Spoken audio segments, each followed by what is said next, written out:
हाँ जी नमस्कार। शिक्षण अधिगम आज का हमारा टॉपिक रहेगा। कल हमने शिक्षण के बारे में, कम्युनिकेशन के बारे में पढ़ा था। उससे पहले हमने सामाजिक संवेदनशीलता के बारे में पढ़ा है। आज का हमारा टॉपिक रहेगा शिक्षण अधिगम। शिक्षण अधिगम अंग्रेजी में इसको बोलते हैं teaching learning, teaching and learning.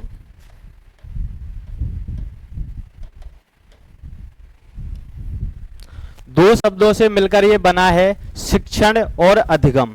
शिक्षण का अर्थ क्या है और अधिगम का अर्थ क्या है, सबसे पहले हमको ये जानना है। उसके बाद इनके अंदर क्या क्या होता है ये बातें जाननी है। सबसे पहला शब्द है शिक्षण। शिक्षण में जो शब्द है शिक्षा शब्द, शिक्षा शब्द की उत्पत्ति संस्कृत के शिक्ष धातु से हुई है। शिक्षा जो शब्द है इसकी उत्पत्ति संस्कृत के शिक्ष धातु से हुई है। कौन से धातु से हुई है? शिक्ष धातु से हुई है। अगर अंग्रेजी वाला देखे टीचिंग, टीचिंग की जो उत्पत्ति है वो टीचर या ट्यूटर, ट्यूटर जो शब्द होता है उससे मानी जाती है। उसके बाद हम देखते हैं जो शिक्षा है ये कितने प्रकार की होती है। क्या देखते हैं? शिक्षा है जो कितने प्रकार की होती है। शिक्षा बेसिकली तीन प्रकार की होती है: औपचारिक शिक्षा, अनौपचारिक शिक्षा और गैर औपचारिक शिक्षा। पहला है औपचारिक शिक्षा,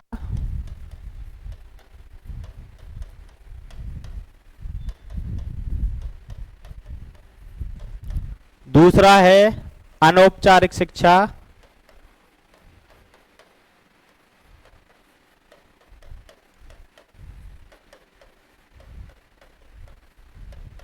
तीसरा है गैर औपचारिक शिक्षा।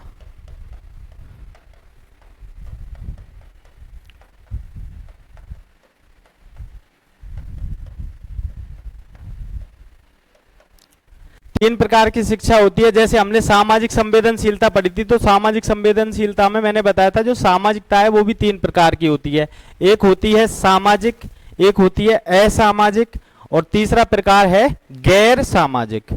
इसमें जो पहला है औपचारिक शिक्षा, इसका उदाहरण हम विद्यालय से देखते हैं। कहां से देखते हैं? विद्यालय से। विद्यालय में जो शिक्षा होती है वो औपचारिक प्रकार की शिक्षा होती है। तो विद्यालयी जो शिक्षा होती है उसमें कौन कौन से तत्व होते हैं, कौन से काम किए जाते हैं, वो सभी कार्य जो हैं वो आएंगे औपचारिक शिक्षा के अंतर्गत। बाकी उनके जो विरोध में काम होंगे, उनसे बिल्कुल उल्टे जो काम होंगे, विपरीत काम होंगे, वो आएंगे अनौपचारिक शिक्षा के अंतर्गत। उसके बाद जिनको औपचारिक शिक्षा के कामों से मतलब है या नहीं है, कुछ काम है कुछ नहीं है, वो आएंगे अनौपचारिक शिक्षा के अंतर्गत। अंग्रेजी में अगर इनका हम नाम देखें तो है फॉर्मल एजुकेशन, उसके बाद अनौपचारिक शिक्षा का है इनफॉर्मल एजुकेशन, उसके बाद इसका है नॉन फॉर्मल एजुकेशन।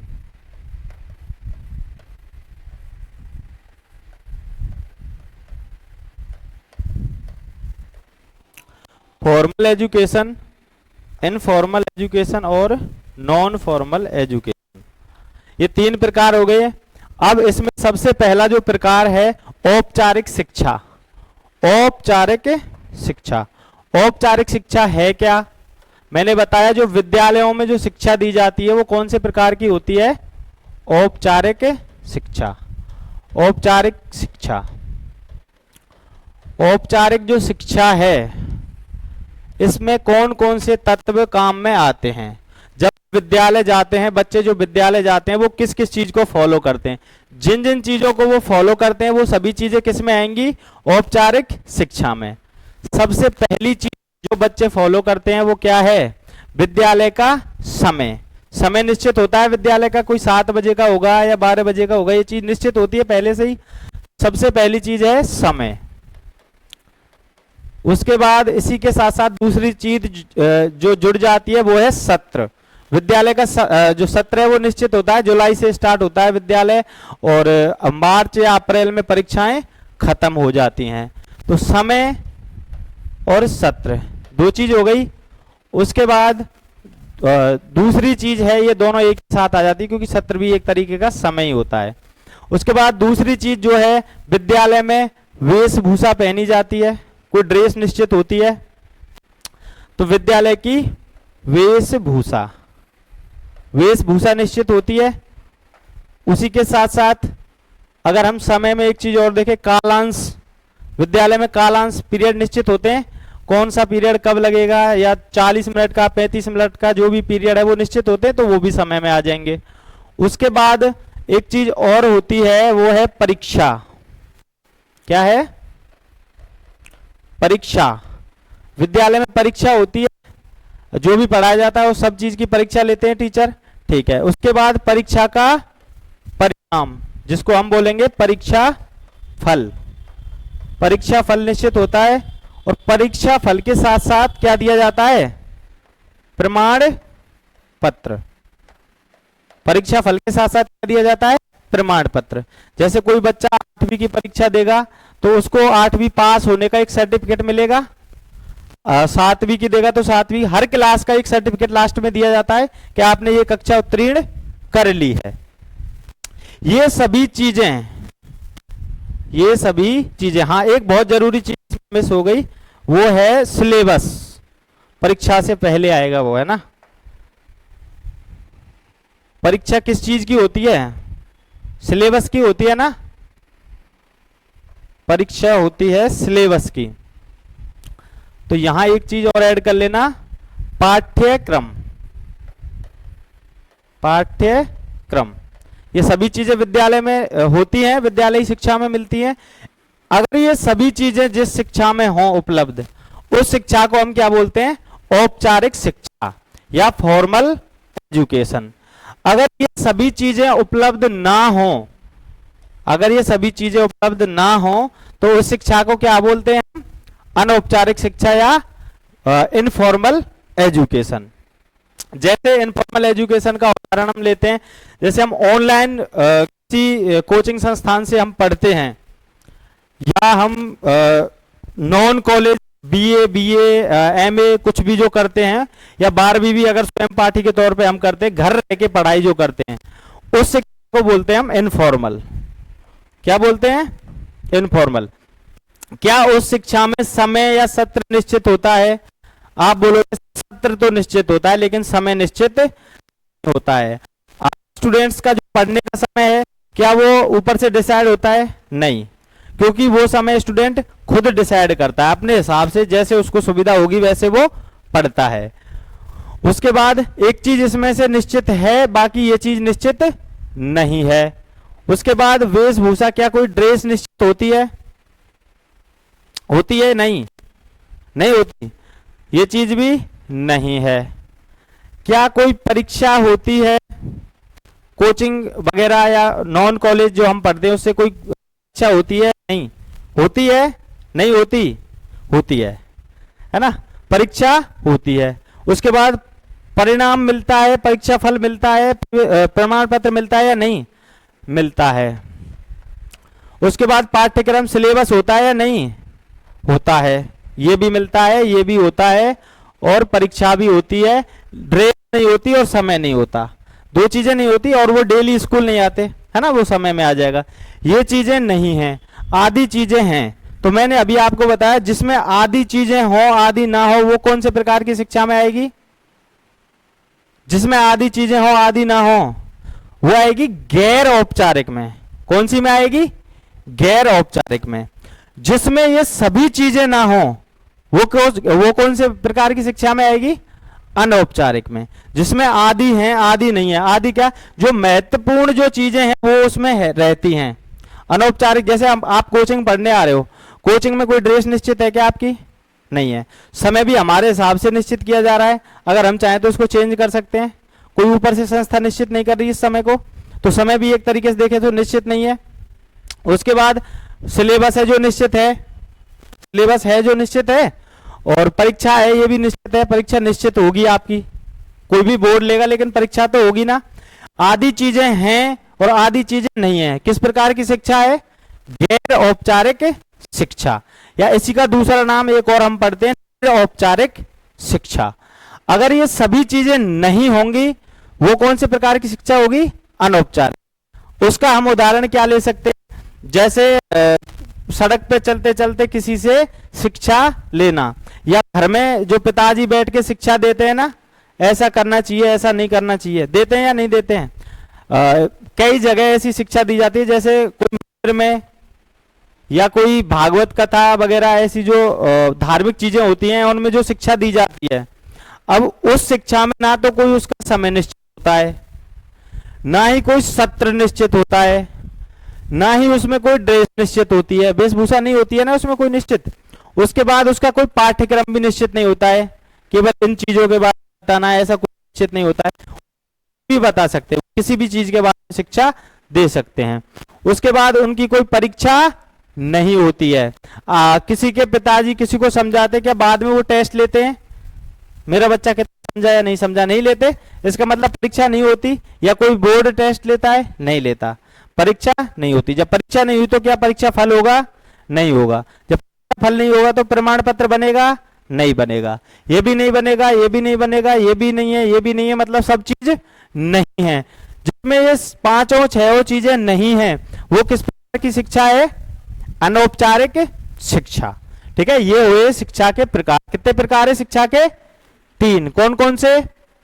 औपचारिक, गैर औपचारिक और अनौपचारिक। या पहले अगर हम अनौपचारिक नाम लेंगे तो बाद में गैर औपचारिक। तीनों नाम अलग अलग से समझ में आ गए? आपके समझ आ गए? इनके तो आ ही जाएंगे, फिर आपके आ जाएंगे तो, है ना। उसके बाद जो शिक्षा है इसकी प्रणालियां बोले तो सिस्टम, एजुकेशन का जो सिस्टम है, आज हमारा एजुकेशन सिस्टम कैसा है, पहले हमारा एजुकेशन सिस्टम कैसा था। तो जो शिक्षा की प्रणालियां हैं उनको पढ़ेंगे। शिक्षा की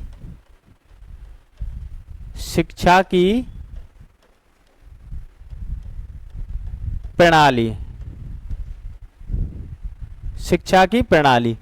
शिक्षा की प्रणाली कितनी है? एजुकेशन सिस्टम कितने प्रकार के हम पढ़ते हैं? 2 प्रकार के। पहला है पारंपरिक शिक्षा प्रणाली, उसी का दूसरा नाम है गुरुकुल शिक्षा प्रणाली, उसी का दूसरा नाम है द्विध्रुवीय शिक्षा प्रणाली। क्या क्या नाम मैंने बताए? पहला नाम बताया मैंने पारंपरिक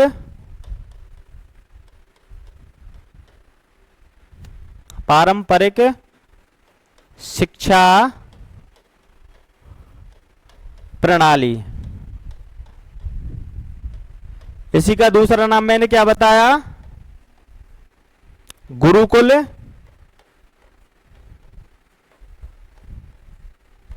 शिक्षा प्रणाली। इसी का मैंने तीसरा नाम क्या बताया? द्विध्रुवीय शिक्षा प्रणाली। अगर इसका हम अंग्रेजी में देखें,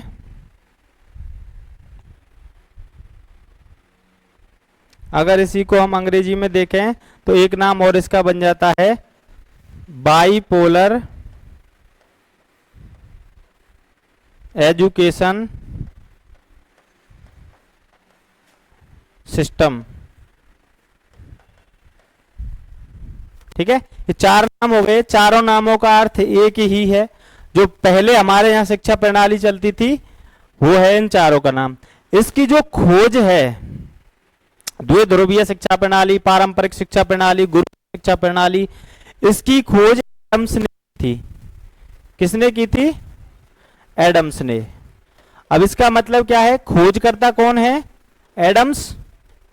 खोज एडम्स ने की। क्या इससे पहले शिक्षा प्रणाली थी? से पहले आप बोलोगे थी। एडम्स ने इसका नामकरण करके हमको सेपरेट करके ये बताया, जो हम आजकल जो शिक्षा लेते हैं, अब तक जो शिक्षा हमारी चलती आई है, वो कौन सी प्रणाली पे आधारित होती है। ऐसे करके इन्होंने खोज की थी। जैसे आप हिस्ट्री में एक नाम पढ़ते हैं, वास्को डिगामा, नाम सुना है वास्को डिगामा? उसने भारत की खोज की थी, सुना है? 1498 में भारत की खोज की थी वास्को डिगामा ने। तो क्या उससे पहले 1498 से पहले भारत नहीं था? था। तो फिर उसकी खोज उसने कैसे कर दी? इसका मतलब उसने पूरे विश्व को पहली बार बताया कि भारत भी कोई देश है और वो यहां निवास करता है, ऐसे बताया। ऐसे ही जो ये शिक्षा प्रणाली चली तो आ रही थी, लेकिन इसको जानते लोग नहीं थे कि ये शिक्षा प्रणाली है कोई, ठीक है। इन्होंने उसको सेपरेट करके अलग से समझा दिया अपनी एक पुस्तक में। किसने समझाया? एडम्स ने। अब ये इसका मतलब क्या है? द्विध्रुवीय, बाइपोलर, इसका मतलब क्या है? इसका मतलब देख लेते हैं हम। ये समझ में आ गया ना नाम क्या क्या हो सकते हैं इसके और किसने दी। अगर इसको हम देखें द्विध्रुवीय बाइपोलर को, इसका मतलब है दो ध्रुव। कितने ध्रुव? दो ध्रुव।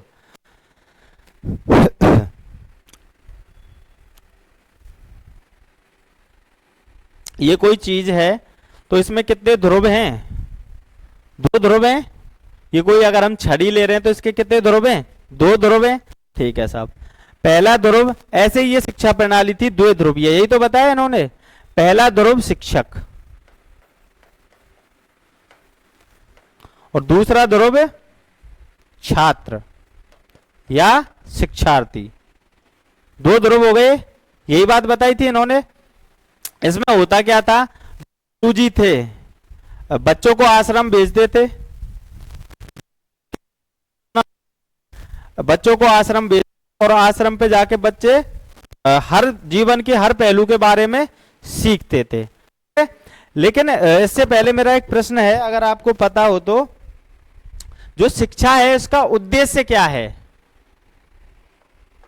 शिक्षा का मुख्य उद्देश्य क्या है? आप जो भी शिक्षा ग्रहण कर रहे हो, जो भी बच्चे शिक्षा ग्रहण करते हैं, इस शिक्षा का मुख्य उद्देश्य क्या है? नहीं पता? आप शिक्षा ग्रहण कर रहे हो, आपको ये नहीं पता शिक्षा का मुख्य उद्देश्य क्या है? नौकरी लगना? नौकरी लगना? शिक्षा का मुख्य उद्देश्य है किसी भी बालक को समाज का एक सभ्य नागरिक बनाना। क्या है शिक्षा का मुख्य उद्देश्य? किसी भी बालक को समाज का एक कैसा नागरिक बनाना? सभ्य नागरिक, जो समाज में अच्छे से संतुलन बना के रह सके, ठीक है। यह शिक्षा का मुख्य उद्देश्य है।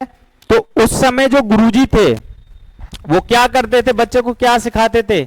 बच्चे को यही सिखाते थे कि समाज में ऐसे आपको रहना है ताकि कोई प्रॉब्लम ना हो। हालांकि राजा का पुत्र है तो उसको राजनीति की शिक्षा भी गुरुजी देते थे, लेकिन उनका कोई सिलेबस निश्चित नहीं होता था।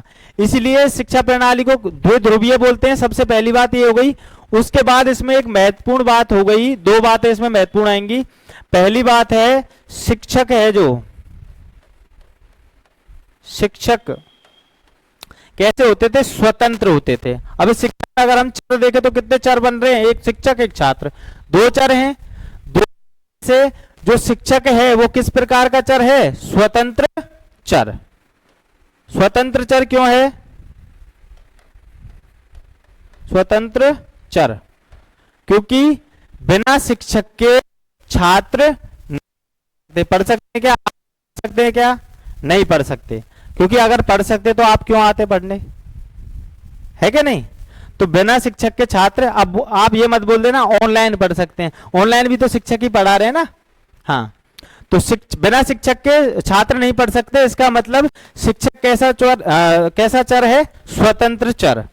उसके बाद जो छात्र है ये कैसा चर है? छात्र कैसा चर है? स्वतंत्र बोलते हैं या आश्रित बोलते हैं? भाई छात्र शिक्षक पे आश्रित है ना, तो छात्र कैसा है? आश्रित चर। आश्रित चर। ये बात क्लियर हो गई। उसके बाद एक बहुत इंपॉर्टेंट बात और बचती है इसमें से, तीसरी बात, ये जो शिक्षा है किसके ऊपर केंद्रित थी? केंद्रित मतलब किसका मन होगा? किसका मन होगा? जैसे छात्र को पढ़ाना है, किसी छात्र को पढ़ाना है तो किसका मन हो कि छात्र पढ़े? एक तो शिक्षक का मन हो सकता है, एक छात्र का मन हो सकता है। तो जहां शिक्षक का मन है कि मेरे को पढ़ाना है, छात्र पढ़े या ना पढ़े, नहीं पढ़ेगा तो सोटा लगेंगे, जबरदस्ती पढ़ेगा वो, है कि नहीं? ऐसे होता था पहले। तो जो ये व्यवस्था थी, इसमें जो केंद्र था वो कौन था? शिक्षक। जिसकी चल रही है भाई वही तो केंद्र है। तो इसमें केंद्र कौन था? शिक्षक। इसीलिए शिक्षा प्रणाली का एक और नाम पड़ गया था, वो था शिक्षक केंद्रित।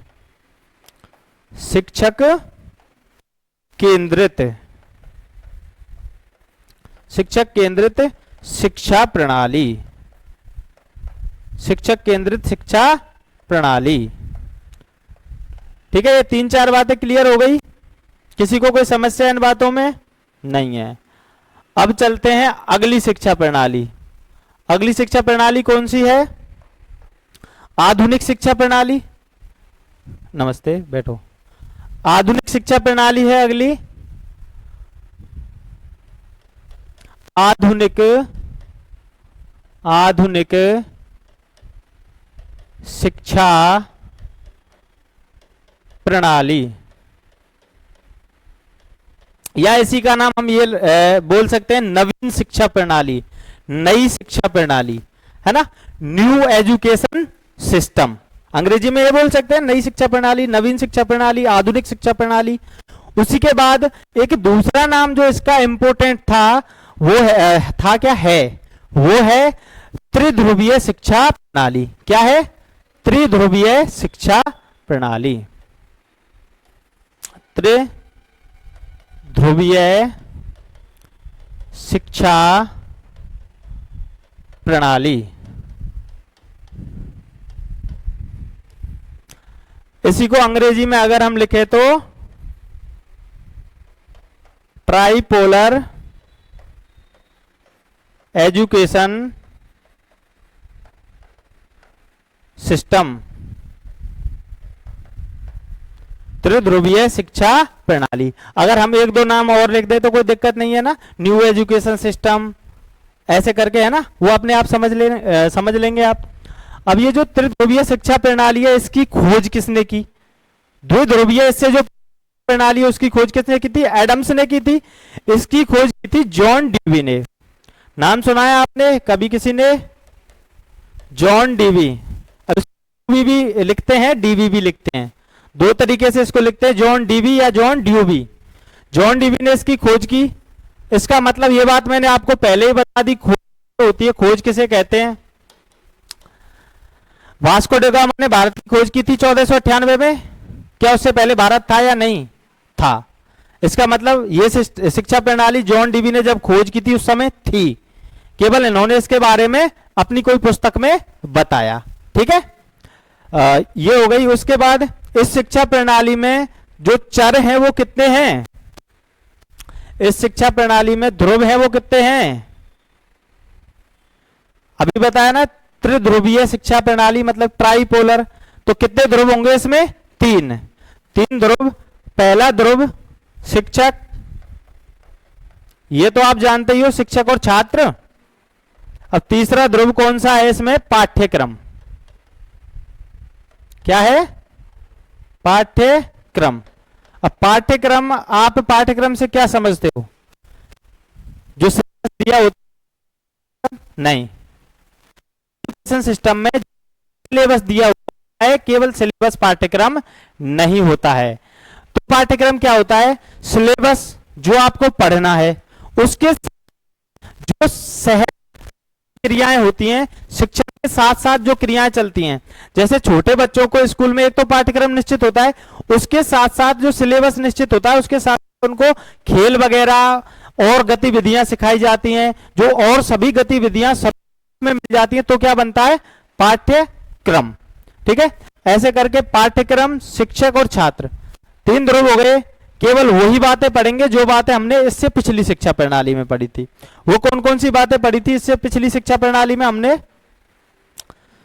पहली बात, कौन स्वतंत्र है, कौन आश्रित है। तो स्वतंत्र कौन है इस शिक्षा प्रणाली में? शिक्षक है, क्योंकि बिना शिक्षक के छात्र नहीं पढ़ सकते, अभी तक तो संभव नहीं है। तो शिक्षक कैसा चर है? स्वतंत्र चर। शिक्षक कैसा चर है? स्वतंत्र चर। छात्र कैसा चर है? आश्रित चर। शिक्षक स्वतंत्र चर, छात्र आश्रित चर। अब ये जो पाठ्यक्रम है ये क्या है? पाठ्यक्रम है मध्यस्थ। कैसा चर? मध्यस्थ चर। मध्यस्थ का अर्थ आप समझ रहे हो? मध्यस्थ या मध्यस्थ चर मतलब इनके बीच में मध्यस्थता स्थापित करने वाला। आजकल जो शिक्षा है वो कैसे चलती है? पहले शिक्षक होता है एक, शिक्षक एक पाठ्यक्रम को समझता है सबसे पहले खुद। शिक्षक ने पाठ्यक्रम को समझा, उसके बाद इस पाठ्यक्रम को किसको समझाएगा? छात्र को समझाएगा। उसके बाद छात्रों से क्या लेगा? फीडबैक लेगा, टेस्ट वगैरह लेगा, पता चलेगा नहीं समझे। अगर समझ गए तो आगे की बातें रिपीट करेगा और नहीं समझे तो उसी को पुनः दोहराएगा। तो एक बात और इसमें निश्चित हो गई, जो शिक्षा है वो कैसे चलती है? निरंतर चलती है। पुरानी शिक्षा थी वो भी निरंतर चलती थी, आज की शिक्षा है वो भी निरंतर चलती है। उसके बाद चर हो गए। उसके बाद एक बात है, ये केंद्रित किस पे है? आज की जो शिक्षा प्रणाली है किस पे केंद्रित है? पाठ्यक्रम पे केंद्रित है। मानते हो आप इस बात को? नहीं, आज की जो शिक्षा प्रणाली है ये बच्चों पर केंद्रित है। किस पे केंद्रित है? आज की जो शिक्षा है इसको बोलते हैं हम बाल केंद्रित शिक्षा प्रणाली। तो किस पर केंद्रित है? बालक। अब ये केंद्र का निर्धारण कैसे होता है? क्या कोई बच्चा नहीं समझेगा तो उसको सोटे से मारेंगे, डंडे से मारेंगे? यस और नो? नहीं मारेंगे ना, उसको दोबारा समझाएंगे। जब तक छात्र नहीं समझेगा तब तक किसकी जिम्मेदारी है? वो नहीं समझ रहा तो छात्र की या टीचर की? टीचर की। इसीलिए जो छात्र हैं अगर उनके मन में पढ़ने की नहीं है तो उस समय उनको पढ़ाया नहीं जाता, उनका कोई ऐसा पीरियड लगा दिया जाता है ताकि वो एंजॉय कर सके। तो पूरी तरह से केंद्रित किस पे है ये शिक्षा प्रणाली? छात्र पे। तीनों बातें समझ में आई? किसी को कोई दिक्कत नहीं? बहुत अच्छी बात है। उसके बाद अगला टॉपिक है, इसी का अगला भाग है जो शिक्षा कंप्लीट हो गई हमारी। उसके बाद अगला भाग है इसका अधिगम। क्या है? अधिगम। सीखना ही क्या है? अधिगम। बाकी बातें करेंगे कल। ठीक है, थैंक यू।